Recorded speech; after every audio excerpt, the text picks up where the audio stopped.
ये लो 20,000 रुपए। मेम साहब इतने पैसे?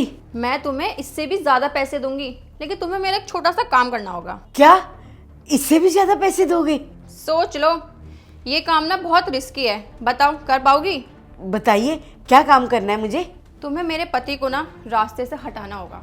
क्या? साहब जी को रास्ते से हटाना है? मेम साहब आप कैसी बातें कर रहे हो? ये जानने की तुम्हें कोई जरूरत नहीं है। बताओ तुम मेरा ये काम करोगी, मैं तुम्हें इससे भी ज्यादा पैसे दूंगी, बहुत सारे। नहीं नहीं मेम साहब, ये काम मैं नहीं कर सकती। ये लीजिए अपने पैसे, आप अपने पास ही रखो। लगता है तुम्हें ये पैसे कम लग रहे हैं। मैं तुम्हें पूरे 2 लाख रुपए दूंगी, बताओ अब करोगे काम ये? नहीं नहीं मेम साहब के यहाँ मैं इतने सालों से काम कर रही हूँ, मैं उनके बारे में गलत नहीं सोच सकती। और आप ऐसी बातें कर रहे हो उनके बारे में। अब साहब के साथ ऐसा क्यों करना चाहते हो? वो तो आपसे कितना प्यार करते हैं। प्रॉपर्टी के लिए। एक बार मेरा पति इस रास्ते से हट गया ना तो ये सारी प्रॉपर्टी मेरी हो जाएगी, फिर मैं तुम्हें भी उसमें से बहुत सारे पैसे दे दूंगी।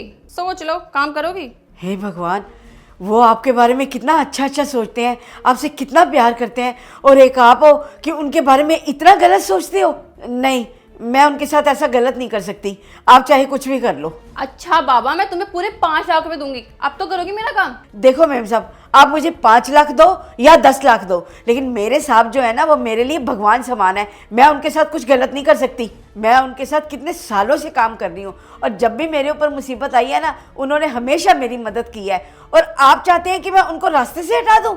और रही बात आपके इरादों की, तो मैम साहब मैं आपके इरादे कभी कामयाब नहीं होने दूंगी। मैं अभी जा रही हूँ पुलिस के पास, आपके बारे में कंप्लेन करूंगी और पुलिस आपको पकड़ के ले जाएगी। ठीक है, जाओ कर दो कंप्लेन, फिर मैं पुलिस को बोलूंगी कि तुमने मेरे घर में चोरी करी है।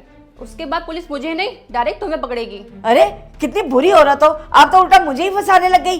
कोई बात नहीं, मैं साहब को कुछ नहीं होने दूंगी। ये रखो अपने पैसे अपने पास।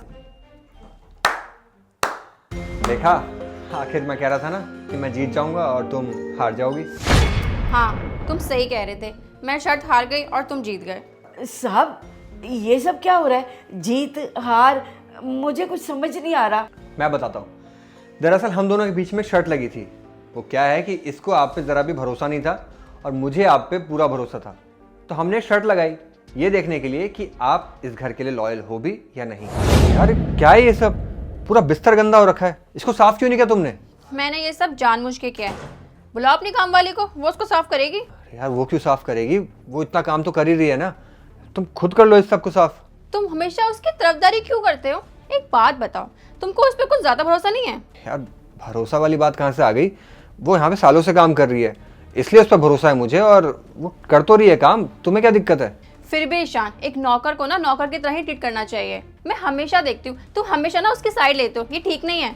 देखो यार, उसको ना मैं बहुत टाइम से जानता हूँ और वो बहुत ईमानदार है। तुम उसके बारे में ना खामखा गलत सोच रही हो, इतना मत सोचो उसके बारे में।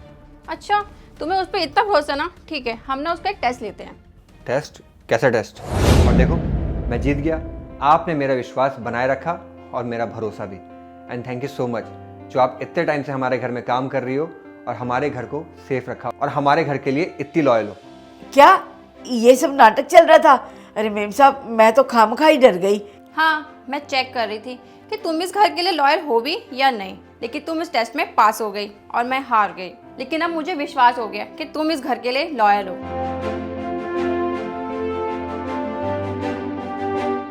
ये लीजिए, ये पैसा आप रखिए। साहब ये पैसे आप मुझे क्यों दे रहे हो? अरे आपकी ईमानदारी के लिए, रखिए इसे। नहीं नहीं साहब, ये तो आप लोगों के पैसे हैं, आप ही रखिए इन्हें। अरे ये पैसे ले लो, आपको अपने गांव में घर बनाना था ना, अब आप आराम से अपने गांव में घर बना सकते हो, ले लो। बहुत बहुत मेहरबानी साहब आपकी। मेम साहब आपका भी बहुत बहुत शुक्रिया।